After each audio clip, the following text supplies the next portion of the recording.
Welcome back to the Underestimate and another edition of Smackdown Out of 10. Two people may have won the briefcases at Money in the Bank, but only one was wise enough to hold it on to it past the end of the show. Since she's still in possession of the case, Tiffany Stratton celebrated her victory as well as much more on the show. But Smackdown did open with Stratton coming out to celebrate, but she only got interrupted after a few sentences by Bayley. They traded some insults before Nia Jax joined them and promised to win the title at SummerSlam. Predictably, Jax and Tiffany attacked Bayley, but were quickly driven off by Mitb wielding a kendo stick. This led right into the first match when we returned from a break. Yim went right after Jax when the bell rang, but the Power Aces weren't going to go down easily. She shrugged off a lot of Yim's offense and hit her so hard that one of the fake eyelashes flew off. This wasn't one-sided, it was a pretty dominant performance from Nia. Mitb made a small comeback every few minutes, but Jax had almost definitely put her in the face and one with the annihilator. Bayley saved Yim from suffering a second. Jax and Tiffany beat the champions down before Tiffany toys to cash in. It was highly predictable, but a decent show. The promo from Tiffany was short, which is a bit sad,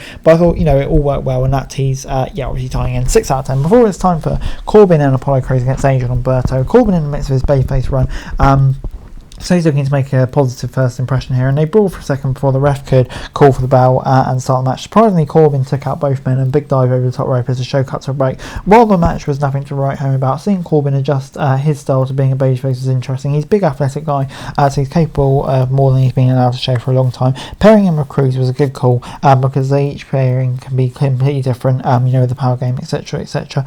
It'd be interesting to see if it becomes more of a regular. Alexa Lopez distracted the ref so Santos could interfere and help Angel get the pin on Crews. I'm going to give it a 6 out of 10. I thought, it's a pretty decent match. I thought, definitely has potential to grow. I kind of feel like the WWE could do more with all 4 of these men. So hopefully we get that in the future. LA Knight then came out and it's been revealed he's got a shot at the US title and he just needs Logan Paul to make it official. SummerSlam makes total sense, and we're looking forward to that match.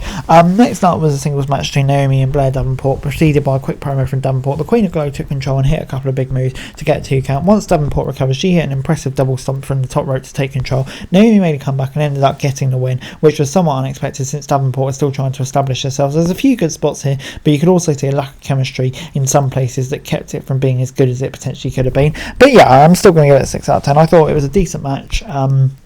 Naomi getting a win makes sense. She's getting pushed, but I think at the same time I'd like to see Davenport get a big win, which I feel could really elevate her. Before it's time for DIY versus A-Town Down Under in a rematch for the tag team titles. Ciampa chased Waller around the ring and back in before all 4 men got in a brawl. Theory saved Waller and managed to take out Gargano at the same time. We'll return from a break to see Johnny Wrestling get the hot tag and go on a rampage. Both teams had several close calls, but a couple of miscommunications between Waller and Theory led to them losing once again. This is a good bout, but it fell short of their first title match in a few ways. However, this was done with a post-match segment in mind, as Jake and Patu coming out and decimating everyone except Waller, who made a quick escape when his partner was taken out, obviously further teasing the dissension between those teams. So I'm going to give it a 7 out of 10. I thought the match kind of tied into finish well. The Bloodline going like killer, potentially challenging for the tag team titles. That could be an interesting prospect. So good stuff. The rest of the Bloodline then joined Fatu in the ring for the final segment. So Cover spoke about getting rid of everyone in the Bloodline who refused to acknowledge him before Cody Rhodes came out and said he is more than willing to defend the title against Solo at SummerSlam. The Bloodline surrounded him, but Rhodes took the first shot. Randy Orton ran down to help. The American Nightmare